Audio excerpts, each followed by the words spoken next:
दुई दिन ग्रीष्म प्रवाह पर यही सब जिले में कालबैशाखी संभावना अच्छी। तेज चलतु जाना ग्रीष्म प्रवाह और कालबैशाखी संपूर्ण बरणी।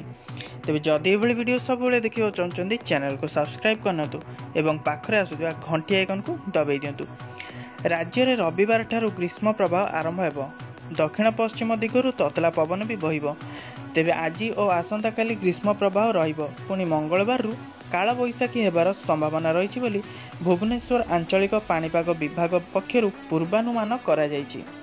आसंता 27 तारिख में झारसुगुड़ा, संबलपुर, सुंदरगढ़, देवगढ़, केन्दुझर, मयूरभंज, बालेश्वर, भद्रक, जाजपुर, केन्द्रापड़ा, कलाहांडी, कंधमाल, बौद्ध, नयागढ़ और खोर्धारे कालबैशाखी जनित वर्षा पवन होबार संभावना रही।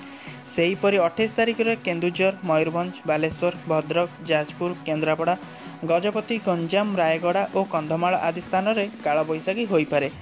आज राज्यर सर्वाधिक तापमात्रा मालकानगिरी रे रेकर्ड होईछि। सेठारे पारद 40 डिग्री छुईछि। सुंदरगढ़ रे सर्वनिम्न तापमात्रा 16 डिग्री रही।